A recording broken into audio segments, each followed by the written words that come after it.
So right here, Galatians chapter 6, verse 10, it was the verse of the day before midnight. You can see it's 12:28 up there in the top left corner. This was the verse of the day yesterday, and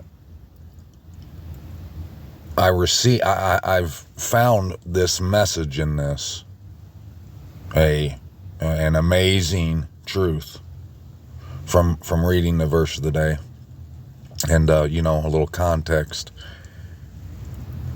and I have to share it with you. And if you had it, you would. And once you get this message, you'll know what I mean. I gotta share this good news and show you what I found. Hope you turn your ears on. Stay tuned. So I didn't get done reading what I've been reading, before midnight. So it's no longer the verse of the day, but I assure you, yesterday it was the verse of the day. On my Bible app, anyway. But that's neither here nor there once you get this message that Abba willing, I'm able to convey to you. So,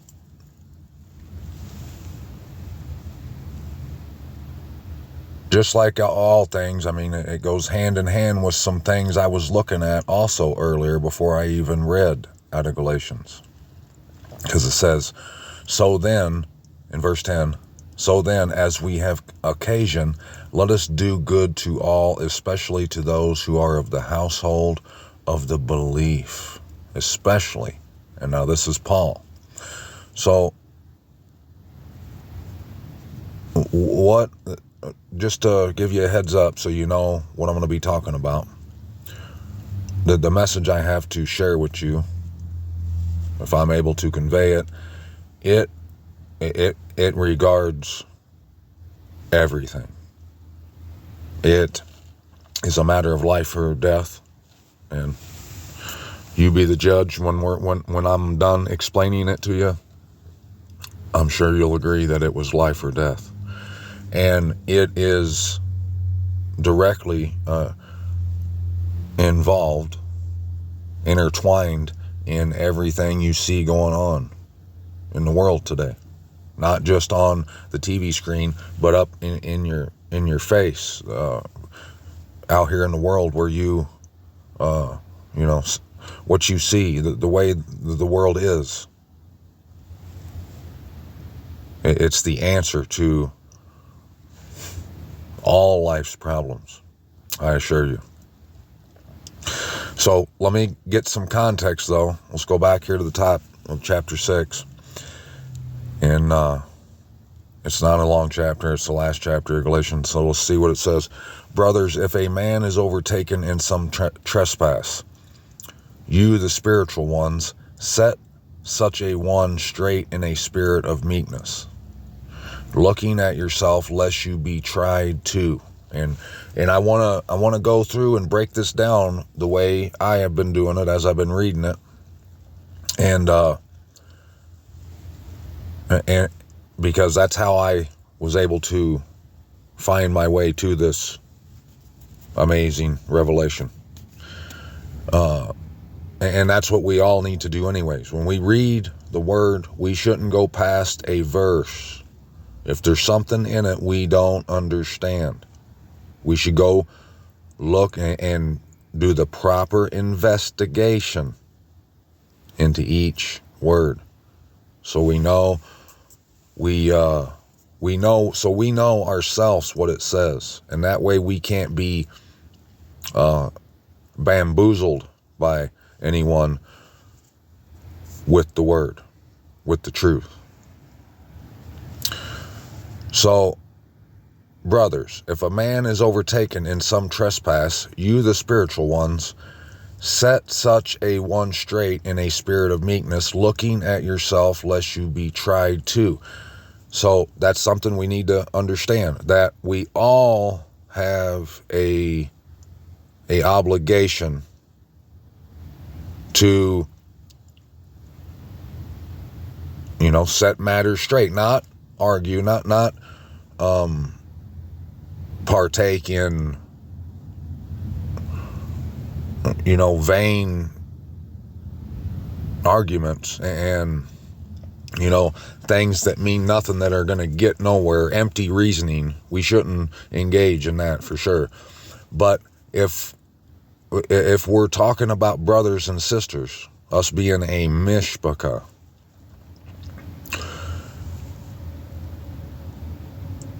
all of us have the duty to hold one another accountable via the word and on account of love. If we just let someone do something wrong and say they don't know about it or whatever, regardless of why they're doing it, they need the correction, the love. They need for us not to beat them over the head, but to lovingly, inquire, ask them about what's going on, and offer our love, our brotherly or sisterly love, like we ought to. We're to love our neighbors, our brothers, like ourselves. So we have to understand that we all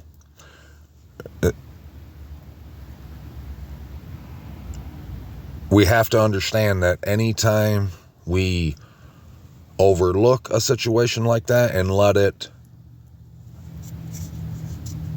leave it and neglect that opportunity to love our brother or our sister, if we neglect to do what we're supposed to, we have to understand that is blood on your hands. Every time each of us do that, men and women. Women, we all have our different roles to play, but we all have to love one another. And if, say, just for an example, say your brother Tom,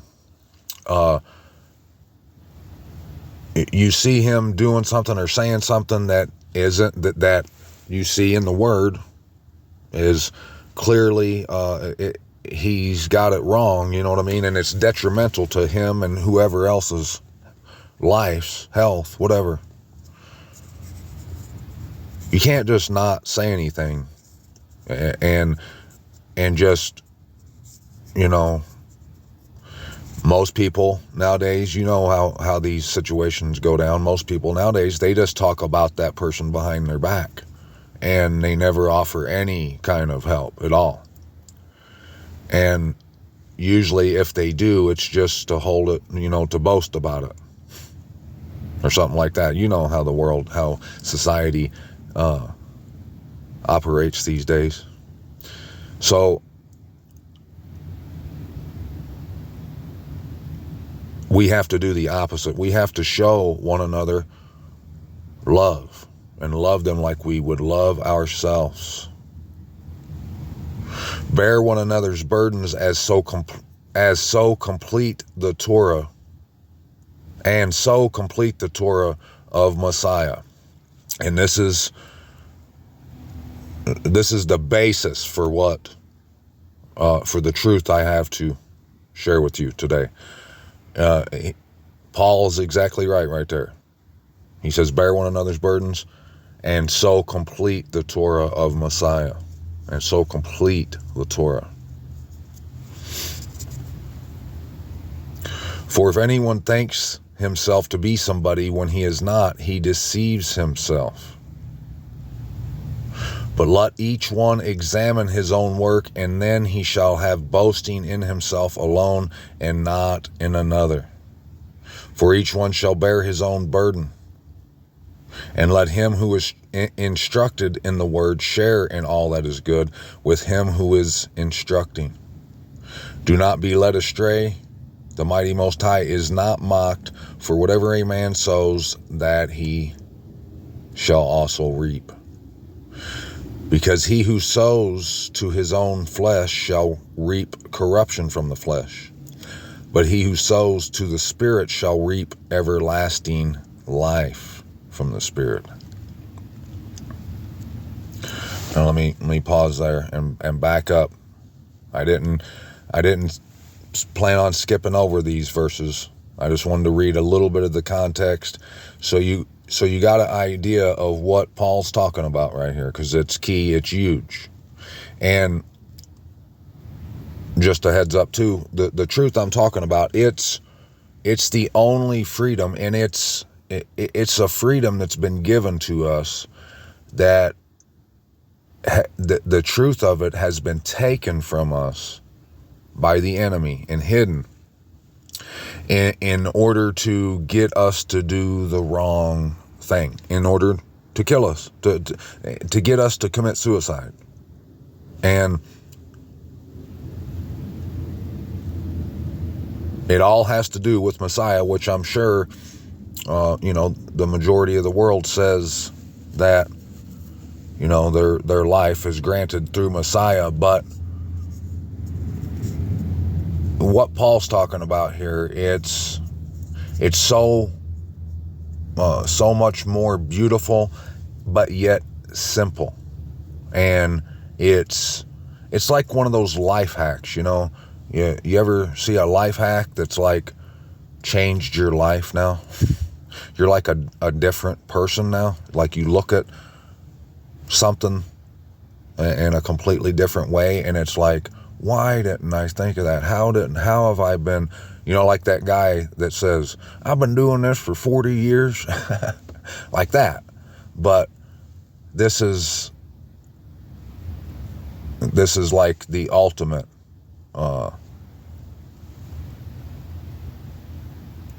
realization, I guess you would say.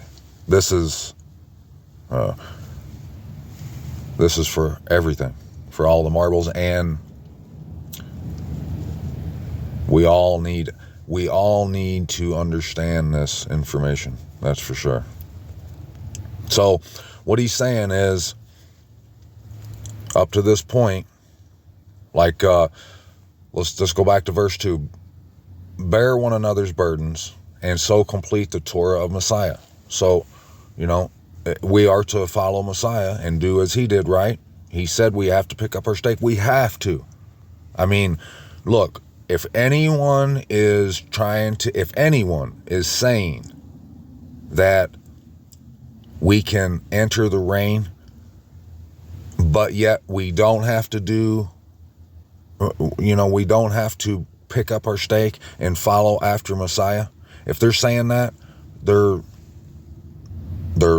they've been led astray, or they're leading astray, and they are wrong. And that is going to slaughter and lead to death. We have to. So he came to show us, he came and took that burden from us because we didn't know the way to life, to everlasting life. We had no way of knowing how to get there. And the Messiah took that burden upon himself, and he laid his life down in order to provide that way for us. For if anyone thinks himself to be somebody when he is not, he deceives himself. You should understand that. If I think that I'm better than someone, or that I'm more righteous, or I'm like that person is never going to make the reign, and I am, like that kind of attitude, I'm deceiving myself. Whoever does that deceives themselves. If you say, well, because most believers nowadays, they look down their nose at other people, and they judge people by how good of a person they are. Do they not? I mean, just take most Christians. Yes, they're nice people and good-hearted people, but if they see someone out on the side of the street or something, or on the, like, say if a recovering prostitute, if they meet a ex-prostitute, some Christian women, they're going to be looking down their nose, whether they would admit that or not. That's what's going to happen. And I mean, bless the hearts of those people who wouldn't act that way. But generally speaking, that's what happens. And this is all key in what I'm about to present to you. For each one shall bear his own burden. Oh, I missed a verse. Excuse me. But let each one examine his own work, and then he shall have boasting in himself alone, and not in another. So what's he saying? Like, you can look at how good of a person you've been, and then you can boast in yourself? I don't think that's what he's saying. Alone, maybe not out loud. For each one shall bear his own burden. And let him who is instructed in the word share in all that is good with him who is instructing. Do not be led astray. The Most High is not mocked, for whatever a man sows, that he shall also reap. There you go. Like, it doesn't matter what we think of ourselves or say of ourselves.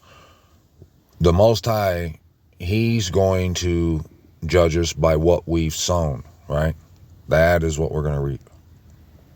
Because he who sows to his own flesh shall reap corruption from the flesh, but he who sows to the Spirit shall reap everlasting life from the Spirit. And let us not lose heart in doing good, for in due season we shall reap if we do not grow weary. If we do not grow weary. So then, as we have occasion, let us do good to all, especially to those who are of the household of the belief. See, with what big letters I have written to you with my own hand. As many as wish to make a good show in the flesh, these compel you to be circumcised, only so that they should not be persecuted for the sake of Messiah.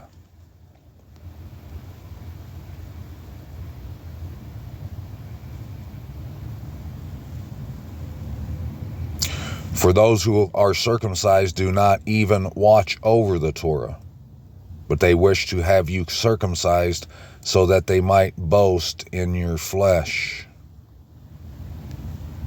And for me, let it not be that I should boast except in the stake of our Master Yahushua Messiah, though whom the world had been impaled to me, and I to the world. For in Messiah Yahushua neither circumcision nor uncircumcision has any strength, but a renewed creature. A renewed creature. And as many as walk according to this rule, peace and compassion be upon them and upon the Yasharal of the mighty Most High. From now on, let no one trouble me, for I bear in my body the scars of the Master Yahushua. Now,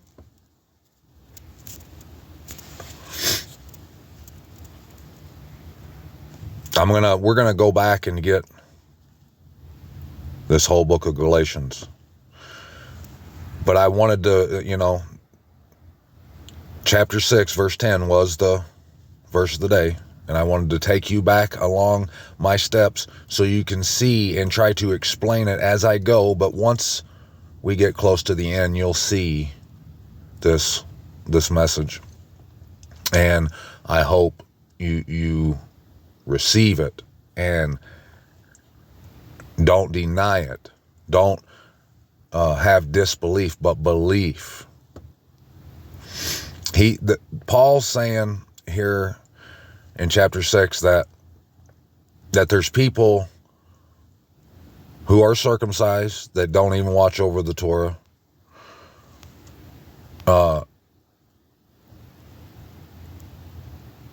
Paul said, let it be that he should not boast except in the stake of our Master Yahushua Messiah. What does he mean by that? What does he mean by boasting?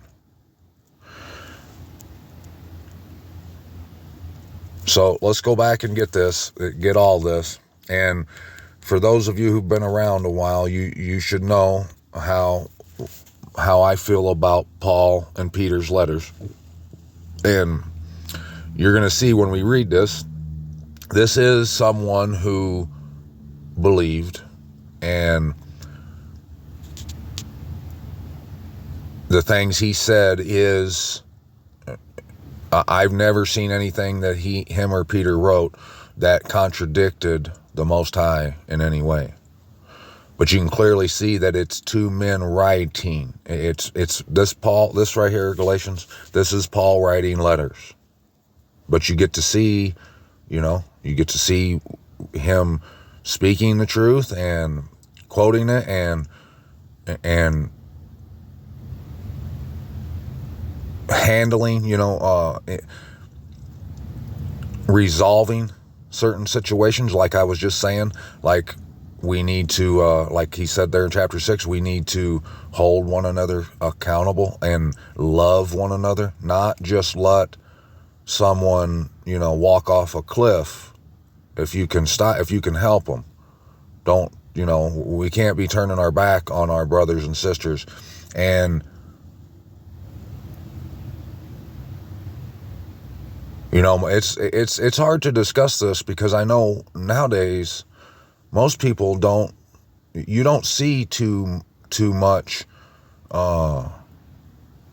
like family ties, like families and relationships, friendships that are ironclad.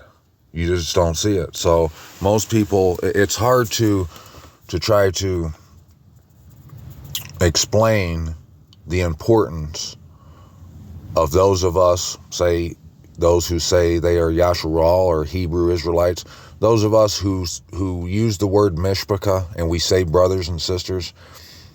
It's hard for me to explain this because there's not too many of those who no BS are actually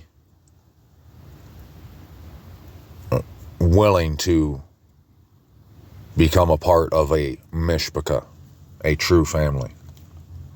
And it's everything. It's key.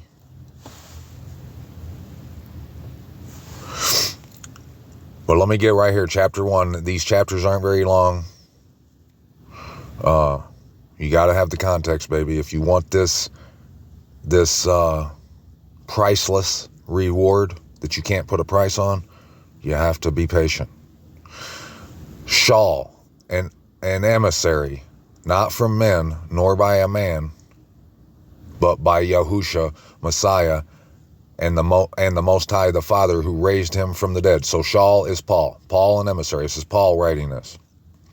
And all the brothers who are with me to the assemblies of Galatia, favor to you and peace from the Most High, the Father, and our Master Yahushua Messiah, who gave himself for our sins to deliver us out of this present wicked age, according to the desire of our mighty Most High and Father, to whom be the praise forever and ever. Yes, sir. I marvel that you are so readily turning away from him who called you in the favor of Messiah to a different good news, which is not another.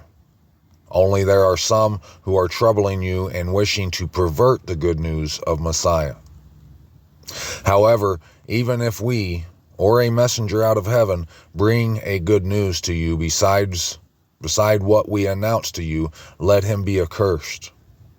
And as we have said before, and now I say again, if anyone brings a good news to you besides what you have received, let him be accursed. For do I now persuade men, or the Most High? For do I now persuade men, or the Most High? Or do I seek to please men? For if I still pleased men, I should not be a servant of Messiah. And I make known to you, brothers, that the good news announced to me is not according to man. For I did not receive it from man, nor was I taught it, but through a revelation of Yahushua Messiah. For you have heard of my former behavior in Judaism, how intensely I persecuted the assembly of the Most High and ravaged it. And I progressed in Judaism beyond many of my age and my race, being more exceedingly ardent for the traditions of my fathers. But when it pleased the Most High, who separated me from my mother's womb and called me by his favor, to reveal his Son in me, that I might bring him the good news to the nations, I did not immediately consult with flesh and blood, neither did I go up to Jerusalem, to those who were emissaries before me. But I went to Arabia and returned again to Damascus. Then after 3 years I went up to Jerusalem to learn from Kepha and remained with him for 15 days. And I saw no other of the emissaries except Jacob, the brother of the Master. And what I write to you, see, before the Most High, I do not lie. Then I went into the districts of Syria and of Cilicia, and I was still not known by sight to the assemblies of Yehuda which were in Messiah. But they were hearing only that the one who once persecuted us now brings us as good news the belief which he once ravaged. So they were esteeming the Most High in me. Then after 14 years I again went up to Jerusalem with Barnabas, taking Titus along too. And I went up by revelation, and laid before them that good news which I proclaim among the nations, but separately to those who were esteemed, lest somehow I run, or had run, in vain. Now, he right there, verse 2, he said that he went up by revelation. He went to Jerusalem to speak to these guys by revelation. Something he seen, something that the Most High showed him. Okay? And at the end of that verse 2, he says, he proclaimed that good news, that revelation about the good news, regarding the good news, separately to those who were esteemed, to those who probably read the word more than the other ones, lest he run in vain.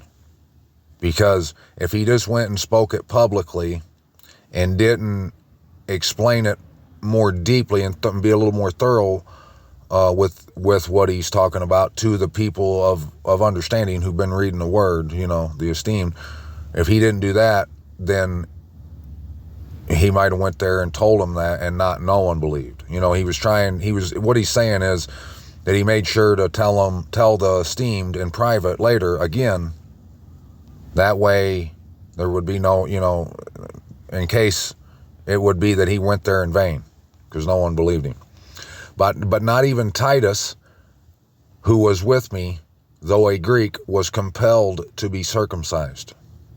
But as for the false brothers sneakingly brought in, who sneaked in to spy out our freedom, which we have in Messiah Yahushua, in order to enslave us, right there, in order to enslave us. So, what's he talking about? I mean, is he saying that they spied on them so they could arrest them for speaking the truth about Messiah? And what, even if that's what it was, if Paul was talking about right here in verse 4, he was meaning that false brothers snuck in to spy out the freedom they have in Messiah in order to turn them into the authorities, even if that's what he was talking about, okay? What is the problem with teaching Messiah? Why would they want to arrest and murder anyone teaching what Messiah taught? Why is that? I mean, according to mainstream, all he did was, you know, to the Sadducees and the Pharisees, all he did was commit blasphemy, and he was a mockery to them. They made fun of him and killed him. So why would they have a problem with other idiots coming up to him so they could kill him and have an excuse to do it. I mean, what was the deal? Why did why would they go through the lengths to even send people in to spy out the freedom that they have? And what is that freedom? What is it? To these we did not yield in subjection, not even for an hour, so that the truth of the good news remains with you.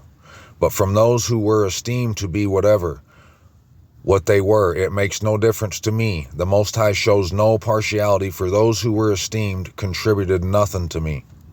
But on the contrary, when they saw that the good news to the uncircumcised had been entrusted to me, even as Kepha to the circumcised. For he who worked in Kepha to make him an emissary to the circumcised also worked in me for the nations.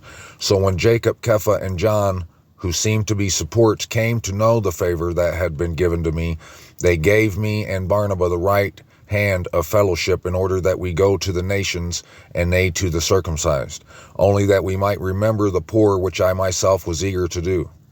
And when Kepha had come to Antioch, I withstood him to his face, because he was at fault. For before some came from Jacob, he was eating with the nations, but when they came, he began to withdraw and separate himself in fear of those of the circumcision. Now, I can relate so much with verse 12 right there, because I've said this before on here. I'm a Rumlachel, and my people, they, just like the Jews, you know how the Jews, to a Jew, everyone who isn't a Jew is a Gentile.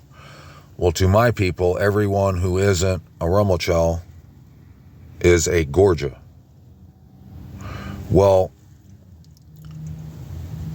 if a Rumlachel, one of my people, is by themselves and there isn't other Rumlachels around, they might talk to a Gorgia and, you know, and chop it up with him and whatever.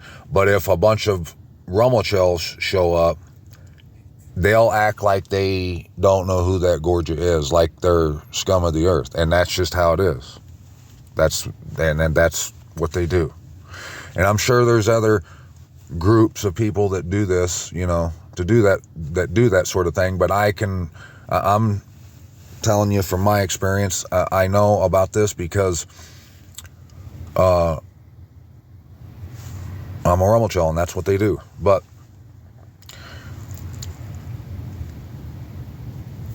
how many of us do that on with Yasharal these days? Like, how many Hebrew Israelites or Yasharal, how many of you see that? I mean, how often do you see that a person pretends that they are, you know, that they haven't been associating with someone or whatever because of who they are or what they believe? You know, it happens all the time.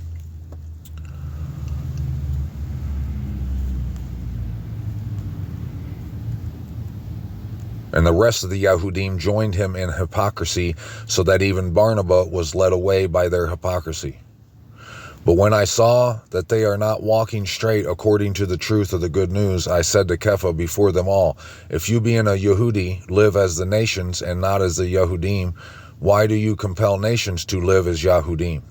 And you see now, and this is how you can tell, like, the reason I'm saying this is because a lot of people, they declare this to be the word of the Most High, Paul's letters.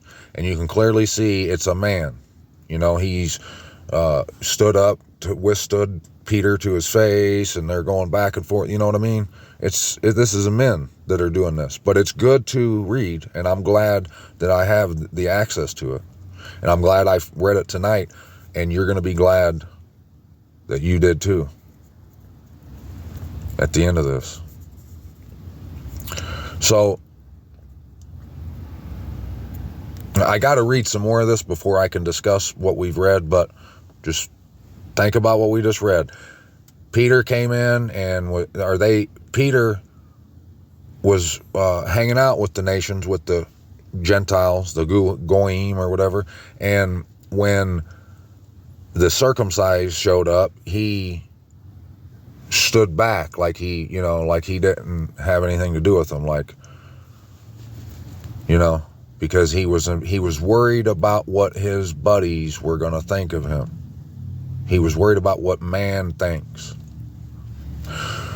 And because of that, the rest of the Yahudim joined him in hypocrisy, so that even Barnabas was led away by their hypocrisy. And I've been in that same situation right there. I've done it so many times. I've been with like a group of my cousins, and like 3 or 4 of us could be talking to Georgia people, you know what I mean?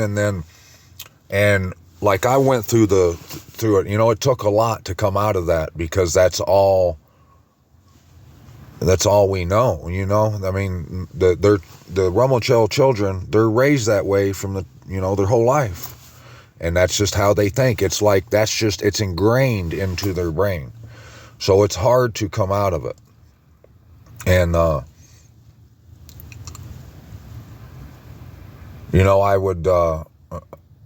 I've talked about that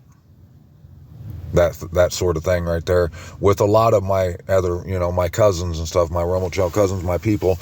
And there's been times where some of them have seen, the truth in it, and we could be like talking, like friends of mine that I hung out with a lot, we could agree, we came to agreements that we weren't going to do that anymore. We weren't going to treat people like that anymore. But there were times where when a certain crowd of Ramachels was around,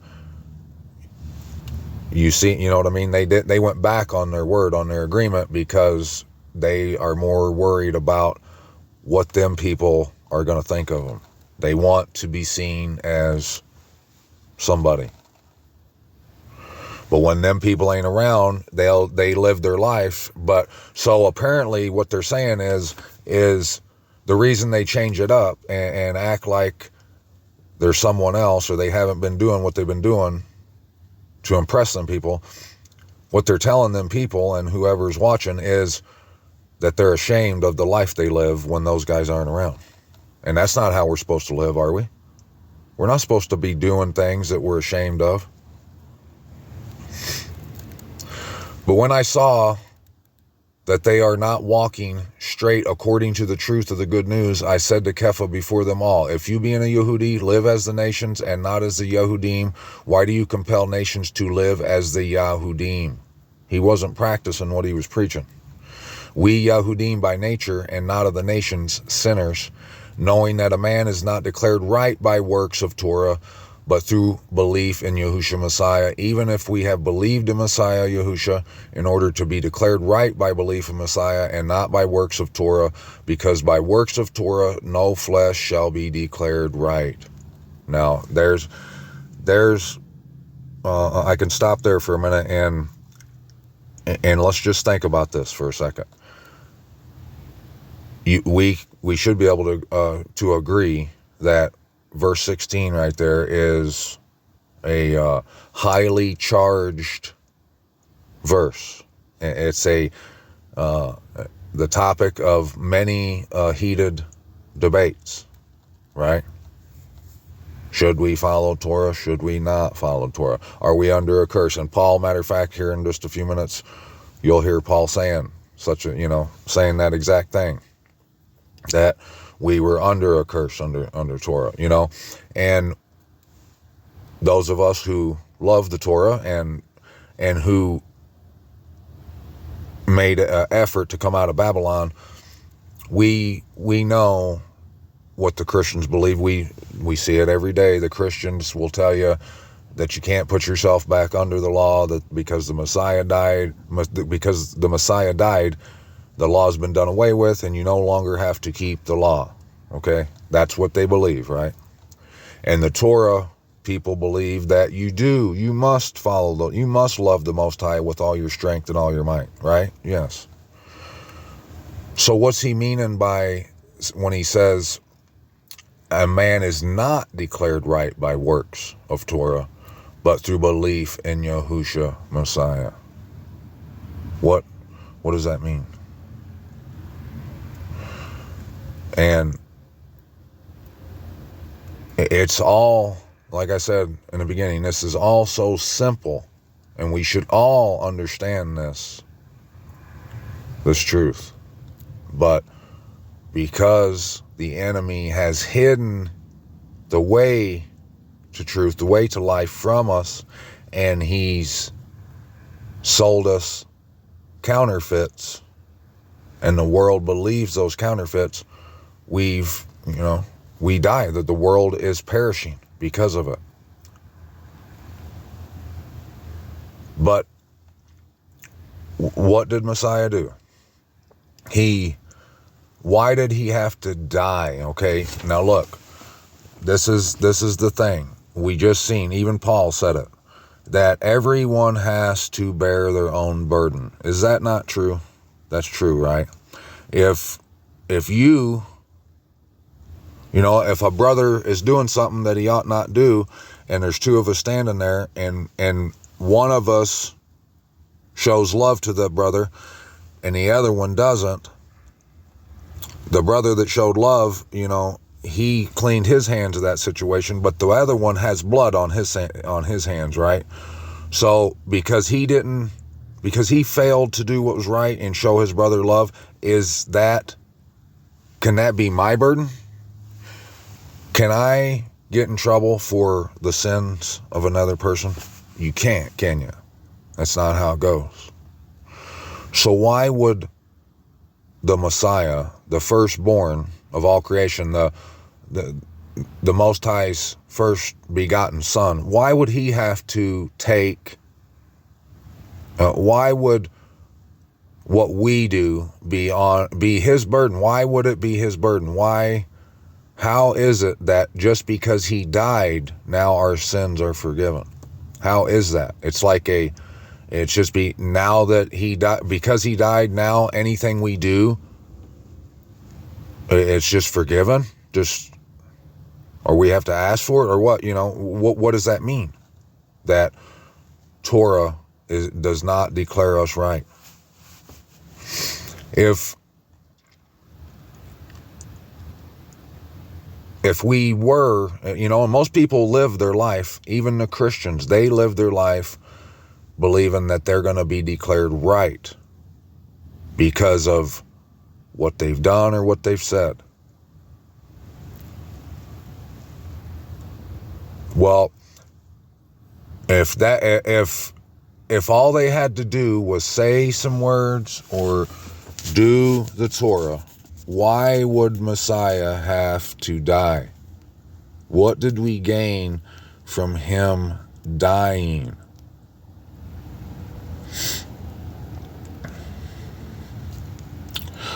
Knowing that a man is not declared right by works of Torah, but through the belief in Yahushua Messiah, even we have believed in Messiah Yahushua, in order to be declared right by belief in Messiah and not by works of Torah, because by works of Torah no flesh shall be declared right. And if, while seeking to be declared right by Messiah, we ourselves are also are found sinners, is Messiah then a servant of sin? Let it not be. For if I rebuild what I once overthrew, I establish myself a transgressor.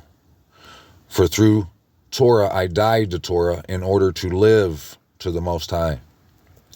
I have been impaled with Messiah, and I no longer live, but Messiah lives in me.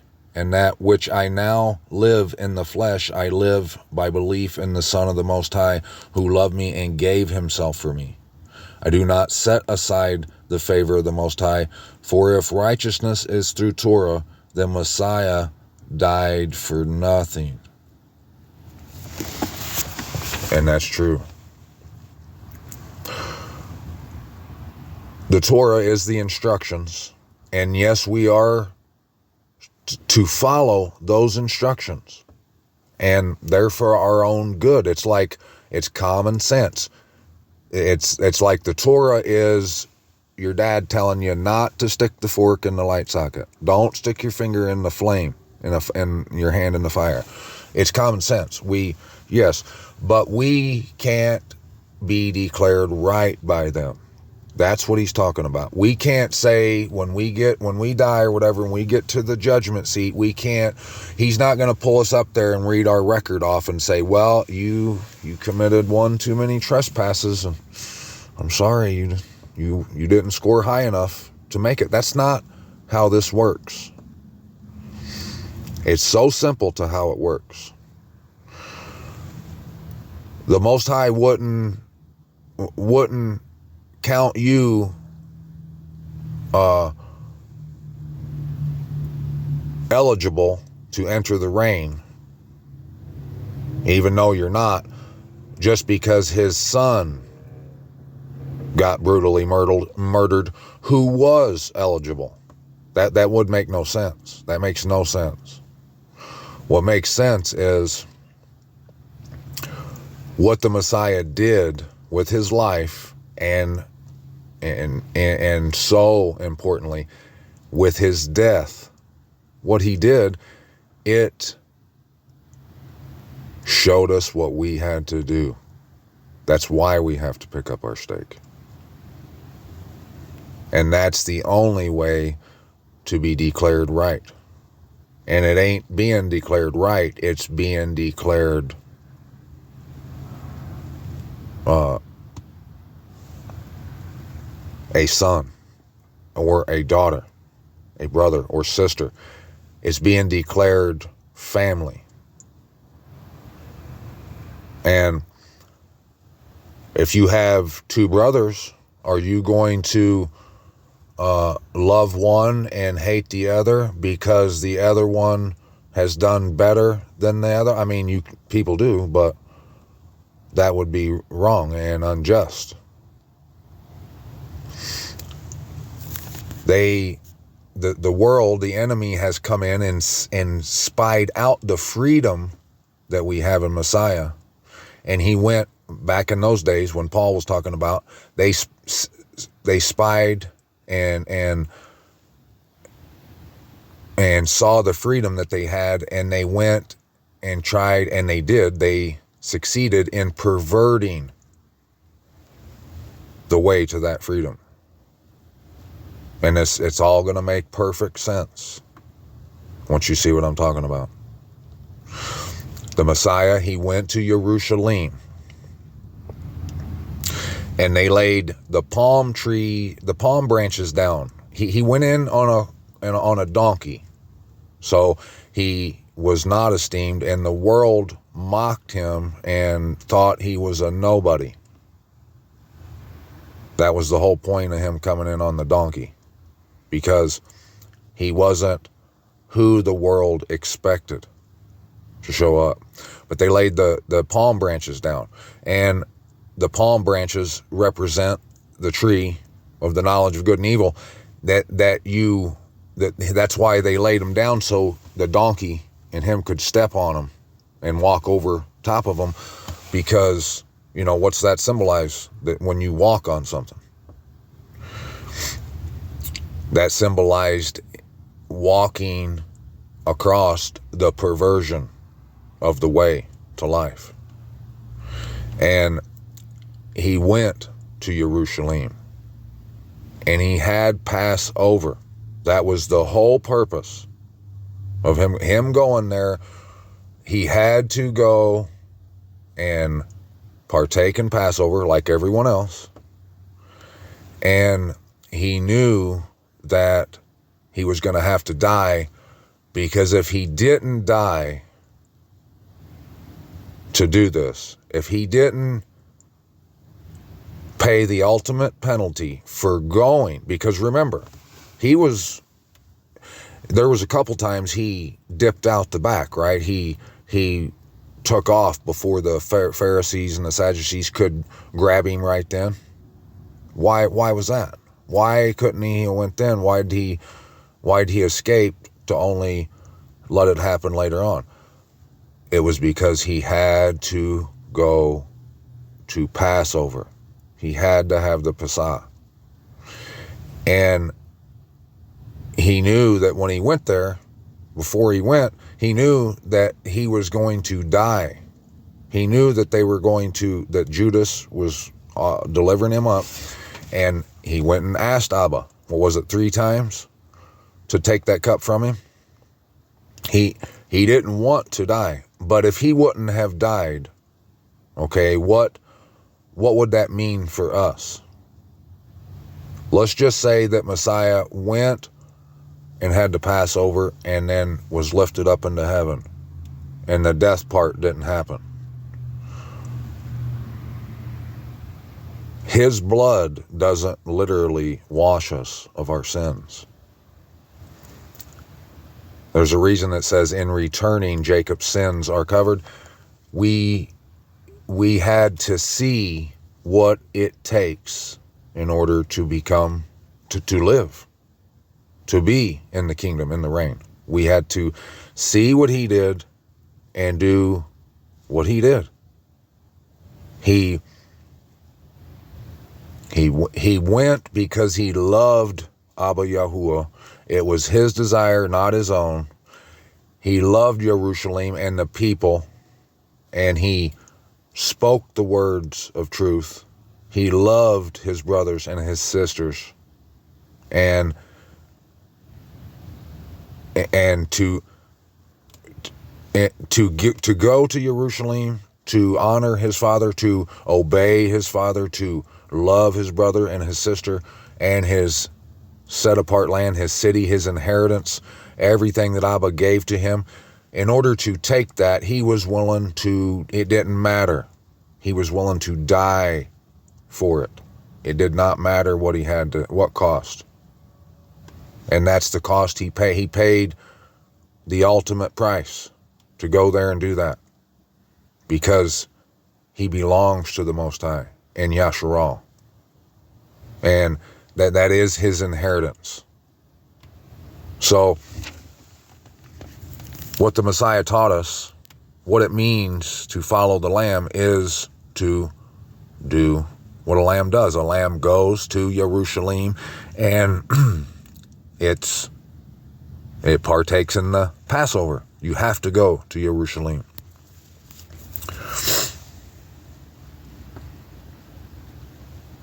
I do not set aside the favor of the Most High, for if righteousness is through Torah, then Messiah died for nothing. Right.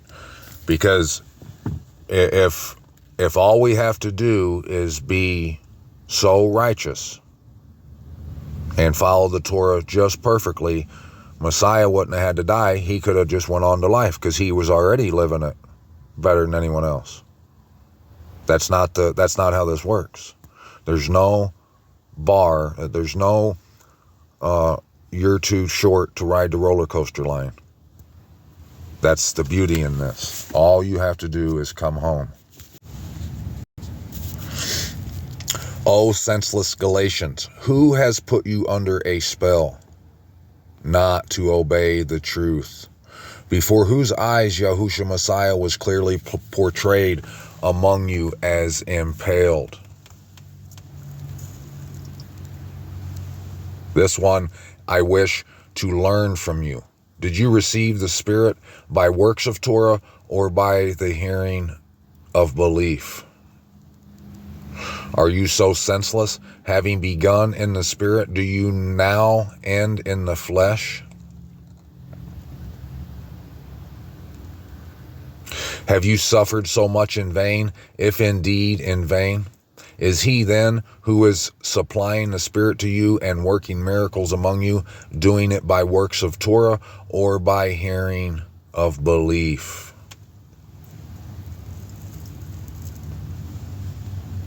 Even so, Abraham did believe the Most High, and it was reckoned unto him as righteousness. As righteousness. Know then that those who are of belief are sons of Abraham. And the Scripture, having foreseen that the Most High would declare right the nations by belief, announced the good news to Abraham beforehand, saying, all the nations shall be blessed in you. So how would the Most High declare anyone right by belief? What is that? Now, I know the world thinks that because they just say they think he existed, or they say he's real, and they go to church and stuff, they think that's believing. But Messiah said, you have to pick up your stake and follow after me. You have to follow him. You have to. See, the enemy knowed that when Messiah came, he was going to show all the blind idiots that going and doing that which is continual, going to the feast days, the Shabbats, the rest, entering in that rest, that's a sign on you, between you and the Most High, that he's your Most High and that you're his children.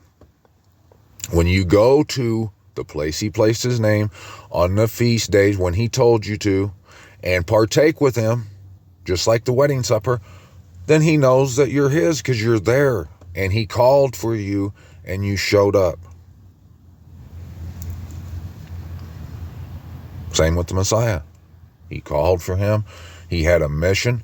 His job was, it wasn't just his job, that's his Father's house. That's what his Father wants. His Father's has an appointed time where it's a feast where he plans on coming and celebrating with his family, with his children. If you're not there and you don't think nothing about it, well, you don't want to be part of the family. So that's how you're declared right or not, whether you're there. And no, you can't just go there and stand there. You have to want to be a brother, a sister, a son, or a daughter. You have to want to be in that bond of perfection, of love, in a community, in the place of your home. It was counted to Abraham, belief was, as righteousness. And what did Abraham do? He went to the land flowing with milk and honey.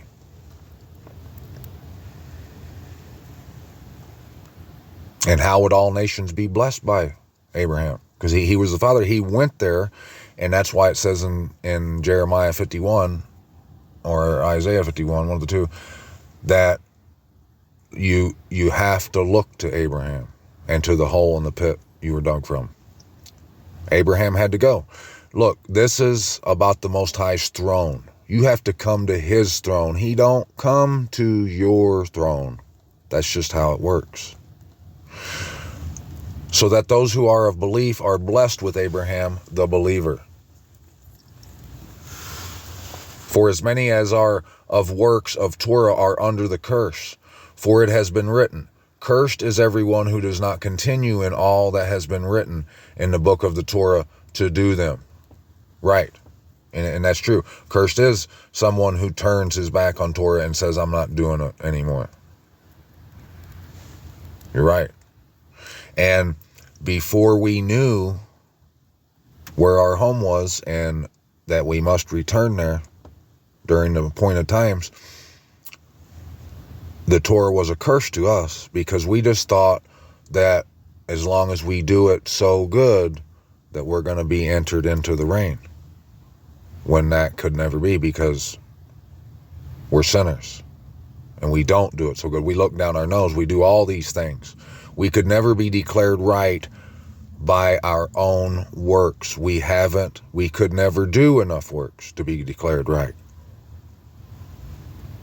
So the free gift of life was the Messiah laying down the example. And what we need to do, we need to go to Jerusalem. Because if not, then we don't love our Father. It ain't about his desire. His desire, Abba's desire, is for you to come to his throne, to his town, his city, and be a son or a daughter. Share in the appointed feast days, the appointed times, and bring your offering, your gifts, your presents of denying yourself and your flesh in order to follow the word of the Most High, come to be with him out of belief. With belief. That's his desire. Not that you just be better than the next person. That's not his desire. He gave us the instruction so we would know how to live and what to do and what not to do. Not so we would know who's better than who and who is worse than who.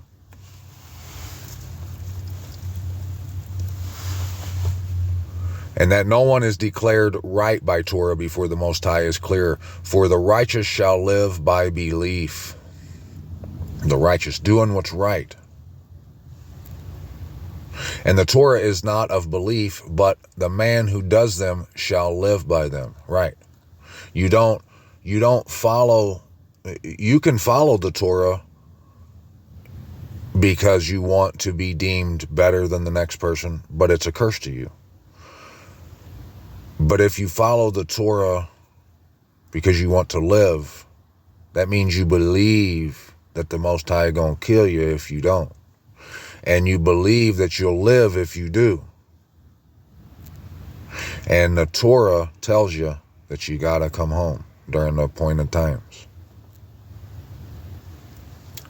Messiah redeemed us from the curse of the Torah, having become a curse for us, for it has been written, cursed is everyone who hangs upon a tree. But, like I said,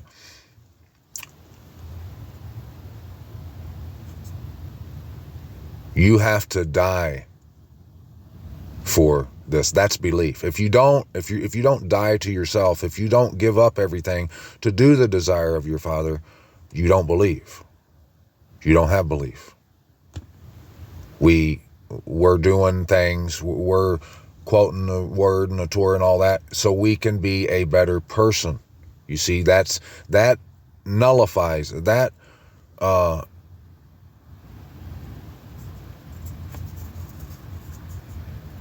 removes us from qualifying for the reign. We can't use the word of the Most High and say we love him just so we can benefit ourselves, so we can be better people and earn more.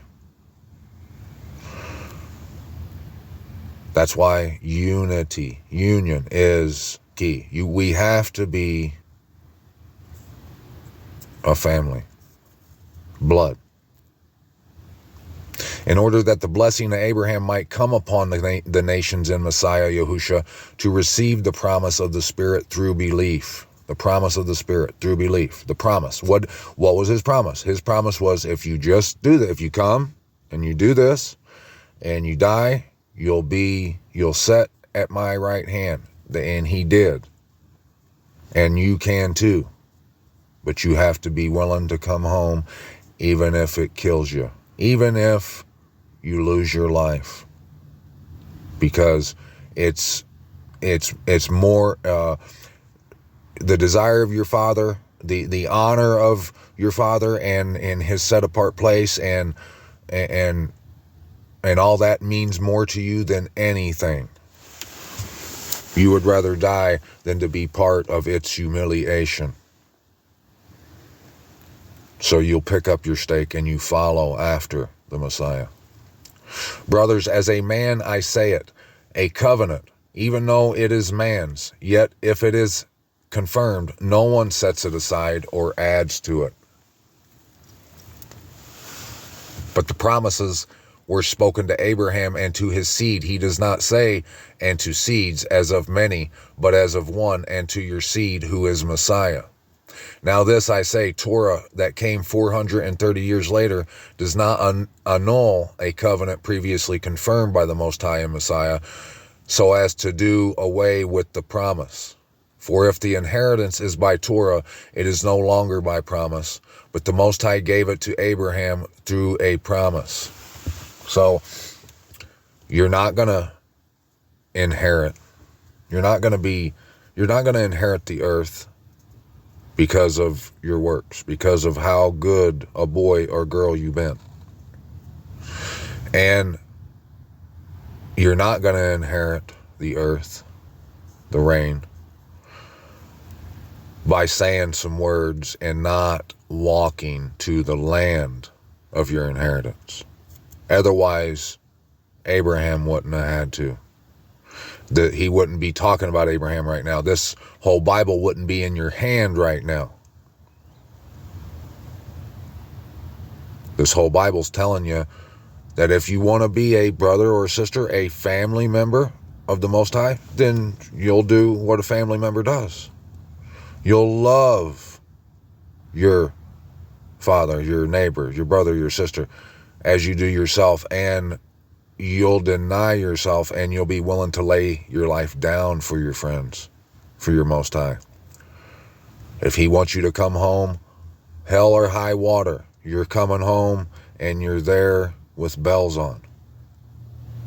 Why then the Torah? It was added because of transgressions until the seed should come to whom the promise was made, and it was ordained through messengers in the hand of a mediator. The mediator, however, is not of one, but the Most High is one.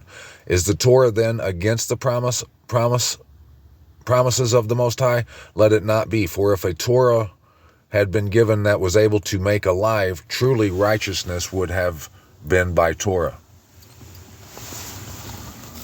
But the scripture has shut up all mankind under sin, that the promise by belief in Yahushua Messiah might be given to those who believe.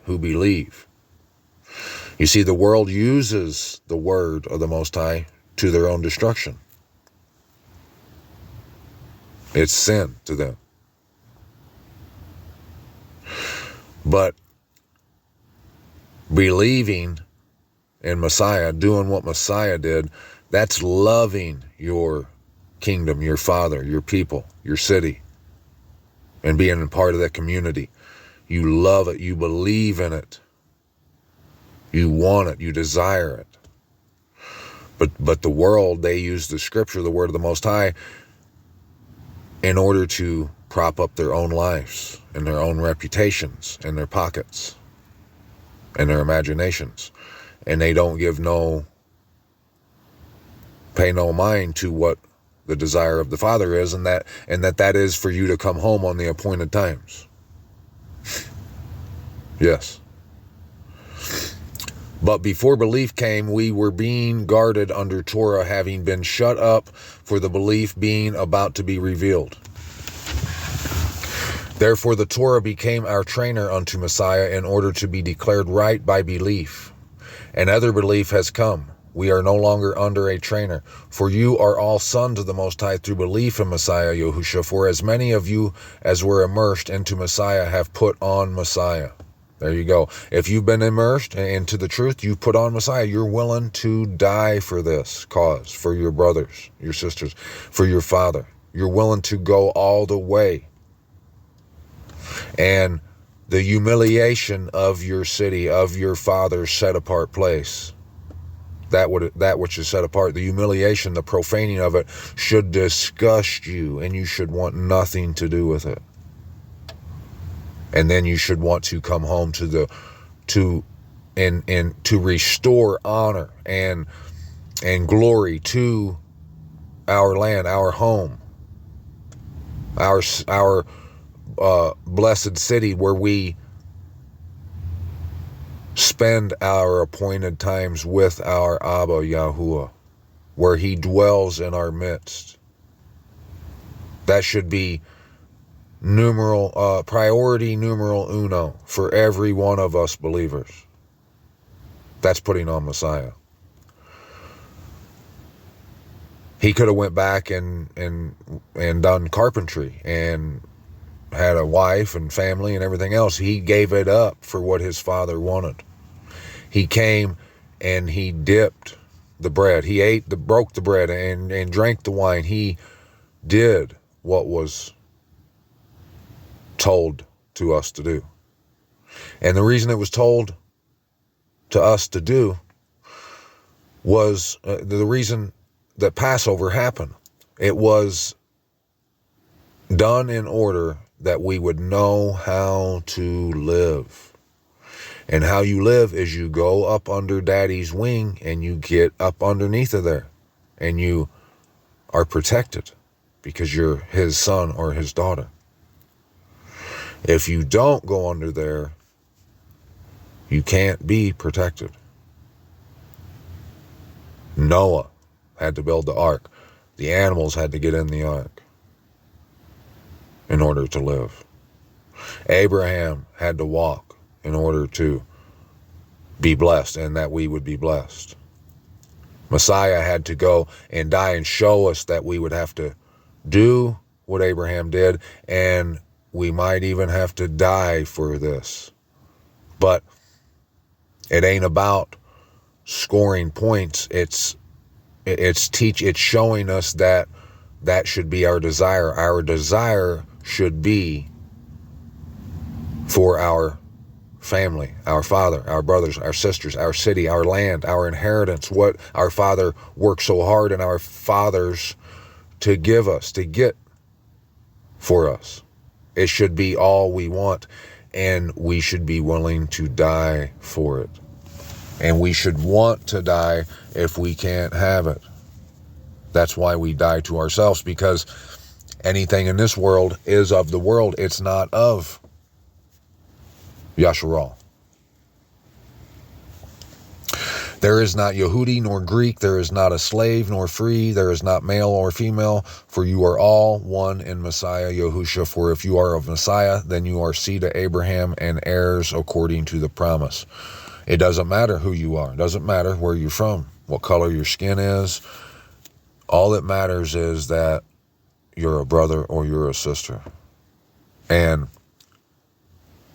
the truth matters, because a lot of people say they're brothers and they're sisters, but the proof's in the pudding. And when we're all in the house together, we'll know who our brothers and our sisters was. If you don't want the house, you don't want the land, the inheritance, you aren't a brother or a sister. You're Esau. And I say, for as long as the heir is a child, he is no different from a slave, though he is a master of all, but is under guardians and trustees till the time prearranged by the Father. So we also, when we were children, were under the elementary matters of the world, being enslaved.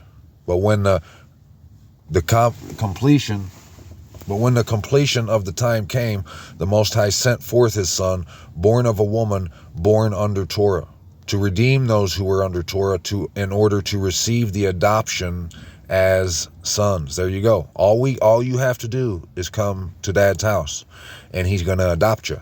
But you have to come here. You can't just, who do you think you are demanding that he come to where you are? And that you get to, like, if you're someone that believes in the rapture, what did you expect? To just keep your life where you are now and live that life until that day, and then all of a sudden you ain't going to care about that life anymore? You're just going to be, the Messiah is going to kidnap you up into the sky, and now you're not going to care about your town and your family anymore? That's not how it works. You don't get kidnapped and taken hostage to some family and forced to be adopted and live with that family now and forget about your old family. No. You have to choose your family. My mothers and my brothers are those doing the desire of my Father who is in heaven.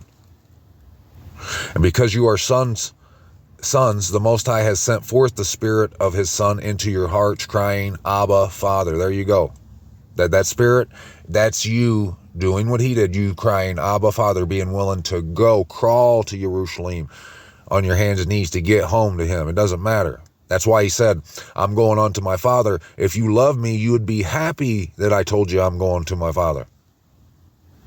And if he don't go, the helper couldn't come and help, because if he didn't die, we couldn't use that to help us find life. We have to understand that we have to give it all up and be willing to die, and that you're gonna have to give up your life in this world. Not suicide. Give up everything you love and know for the family, for your Father, for Abba. So you are no longer a slave, but a son, and if a son, also an heir of the Most High through Messiah. That's all you got to do. You just got to show up. And if you show up, that means you love him. You love Yerushalayim. It's marvelous in your eyes. Those are the ones who are going to live. They'll be declared right because they came. That's why. But then indeed, not knowing the Most High, you serve those by which nature are not mighty ones. But now after you have known the Most High, or rather are known by the Most High, how do you turn again to the weak and poor elementary matters to which you wish to be enslaved again? You closely observe days and months and seasons and years. I fear for you, lest by any means I have labored for you in vain. Brothers, I beg you to become as I am, because I am as you are. You did not wrong me at all, but you know that through weakness of the flesh I brought the good news to you before. And my trial, which was in my flesh, you did not despise or reject, but you received me as a messenger of the Most High, as Messiah Yahusha. What then was your blessedness? For I bear you witness that if possible, you would have plucked out your own eyes and give them to me. So then I have become your enemy, speaking truth to you. So then have I become your enemy, speaking truth to you. They are ardent towards you for no good, but they wish to shut you out, that you might be ardent towards them. And it is good always to be ardent in what is good, and not only when I am present with you. Integrity. My little children, for whom I am again in birth pains until Messiah is formed in you. Even now I wish to be present with you now, and to change my voice, for I have no doubts about you. Say to me, you who wish to be under Torah, do you not hear the Torah? For it has been written that Abraham had 2 sons, one by a female servant and the other by a free woman. But he who was of the female servant was born according to the flesh, and he of the free woman through promise. This is allegorical, for these are the 2 covenants, one indeed from Mount Sinai, which brings forth slavery, which is Hagar. For this Hagar is Mount Sinai in Arabia, and corresponds to Jerusalem, which now is and is in slavery with her children. But the Jerusalem above is free, which is the mother of us all. For it has been written, rejoice, O barren, you who do not bear. Break forth and shout, you who do not have birth pains. For the deserted one has many more children than she who has a husband. And we, brothers, as Isaac was, are children of promise. But as he who was born according to the flesh then persecuted him, born according to the Spirit, so also now. But what does the scripture say? Cast out the female servant and her son, for the son of the female servant shall by no means be heir with the son of the free woman. Therefore, brothers, we are not children of the female servant, but of the free woman. The free woman. In the freedom with which Messiah has made us free, stand firm then, and do not again be held with a yoke of slavery. There you go. The freedom which Messiah has made for us. He showed us that all we got to do is come home. And love home. Desire it. Abba Father. And if we love it, we desire it, Abba Father, we do anything, damn right we will lay down our life if that's what it takes. If I gotta die defending, praising, giving all esteem to Abba Yahuwah, loving my brothers and sisters, my mishpachah, then so be it. That's just the way it's got to be, because I'm a brother, right? And I'm a sister. If you're a true brother and a sister, you're going to be of that belief that you'll die for your family. If you don't do that, then you have a yoke of slavery. You're under the yoke of some other community, some other family, a foreigner. See, I, Paul, say to you that if you become circumcised, Messiah shall be of no use to you. Right. If you went and said, man, I better get circumcised because I ain't been circumcised when I was born, otherwise I won't be entered in. They won't let me into the kingdom. You see? Messiah came to show you that all you got to do is come home. If you're doing anything other than coming home, in order to come home, it's nonsense. That's the problem. That's the problem with Paul, that Paul has with who he's talking to. It's the same problem I have, same problem Messiah had. No one wants to reason and think about what's being said. To understand that if you want to be a part of the family, you have to be a part of the family. It's common sense. If not, we're going to see you for what you are. You ain't going to be part of the family. You ain't going to want that family. You're not going to desire it. You have to desire your home in order to come home, to have that as your home. If not, if your home is in the nations, that's your home. And we all get choices to make. If you choose anywhere other than Jerusalem, that's death. You're going to die. And I witness again to every man being circumcised that he is a debtor to the entire Torah. You who are declared right by Torah have severed yourselves from Messiah. You have fallen from favor. For we, in spirit, by belief, eagerly wait for the expectation of righteousness. The expectation of righteousness. Of doing what's right. Coming home. It's common sense. The expectation is your inheritance of coming home and living with your father. Okay?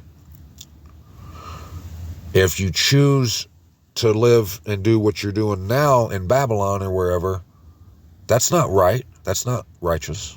That ain't the right thing to do. If you want to live with your father, you have to want to live with your father. You have to go live with your father. For a Messiah, Yahusha, neither circumcision nor uncircumcision has any strength, but belief working through love. And it's just, it's plain and simple. It don't matter if you're circumcised, uncircumcised. All that matters is that you had enough belief and love for the Most High and your brother and your Jerusalem and who you claim to be. You had enough love that it and belief that you got yourself to the place where he placed his name at the appointed time because you love your family. You're there for them. The wedding supper, you're coming down the aisle. You're not across town somewhere. It's some other person's house. You're there. Belief working through love. You were running well. Who held you back from obeying the truth? Who held you back? That persuasion does not come from him who calls you. A little leaven leavens all the lump. I trust in you, in the Master, that you shall have no other mind, and he who is troubling you shall bear his judgment, whoever he is. And I, brothers, if I still proclaim circumcision, why am I still persecuted? Then the stumbling block of the stake has been set aside. The stumbling block.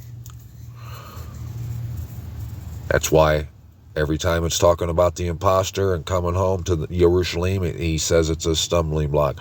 Messiah is a stumbling block because he went to Jerusalem. He showed us how to live, what we had to do if we want to live. And there's no two ways about it. You either do it or you don't. You either live or you die. And if anyone's telling you that you don't have to do that, you can just be over here and say you love the Messiah and the Most High, but you don't have to go and actually love them and your brother and your sister. It's a stumbling block. The stake is that you're willing to give it all up and that your family means more to you than anything. Blood is thicker than water. Oh, that those who disturb you would even cut themselves off. For you, brothers, have been called to freedom. Only do not use the freedom as an occasion for the flesh, but through love serve one another. For the entire Torah is completed in one word, in this: you shall love your neighbor as yourself. And if you bite and devour one another, beware lest you be consumed by one another. And I say, walk in the Spirit, and you shall not accomplish the lust of the flesh. For the flesh lusts against the Spirit, and the Spirit against the flesh, and these are opposed to each other, so that you do not do what you desire to do. Do what you desire to do. The flesh wants you to stay and not think about Jerusalem or go home. But the Spirit, the belief, it's demanding that you do. You must walk by the Spirit, by faith, just like Abraham. But if you are led by the Spirit, you are not under Torah. You're not under Torah. The Torah, following the Torah, doing what the Torah tells you to do, you should want to do it because you love the Most High. You want to live. You're His son. There's no I in team. But if you only walk by the Torah, only according to be a good little boy or girl in order to be declared right, you're under the Torah. You put yourself under it. That's how it is. You're expecting to be declared right, judged by the Torah. Well, you're gonna be. Okay? We know that the Torah will judge us because the Torah tells us to come home. And if we don't come home, it shows that we didn't love our family, our Most High. And that none of this meant anything, and we were just using it as lip service. So the Torah is your demise. But if you walk and go because you love and you're in unity, you want to be family and be there every time we're supposed to be because we love the Most High, we want to do it, we're not under the Torah. We follow the Torah, but the Torah doesn't declare us right. Us wanting to come home is what declares us right. And it's a free gift. All you got to do is come. All you got to do is love. And the works of the flesh are well known, which are these: adultery, whoring, uncleanness, indecency. All those can be attributed. Those things right there are what the people are doing to Jerusalem, to the Father right now, by not caring about their home. They're committing adultery, whoring, it's uncleanness, and it's indecency, isn't it? If you're a married woman, you're there at the wedding, you get married, you say faithful. Married man does the same thing. If you're over at someone else's house and you don't care about your own house, that's adultery. I mean, it's just simple. It's simple. We don't have to be rocket scientists to figure this stuff out, my friends. Idolatry, drug sorcery, hatred, quarrels, jealousies, fits of rage, selfish ambitions, dissensions, factions, envy, murders, drunkenness, wild parties, and the like, of which I forewarn you, even as I also said before, that those who practice such as these shall not inherit the reign of the Most High. But the fruit of the Spirit is love, joy, peace, patience, kindness, goodness, trustworthiness, gentleness, self-control. Against such there is no Torah. And those who are of Messiah have impaled the flesh with its passions and the desires. If we live in the Spirit, let us also walk in the Spirit. Let us not become conceited, provoking one another, envying one another. Walk in the Spirit. All you have to do is come home.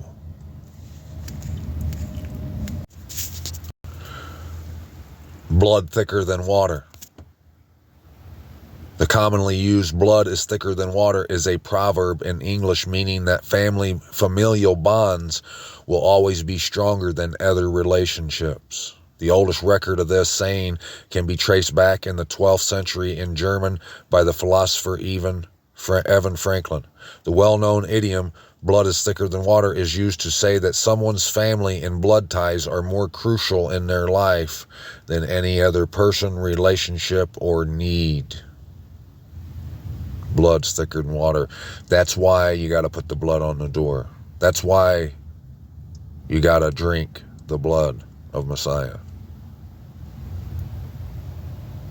For instance, it could mean that your blood bond with your friends is not as valuable as your blood with your family. Loyalty to family is taught to children in both Eastern and Western cultures. In the USA, children are still prepared to value. Yeah, right. It's nothing like it used to be.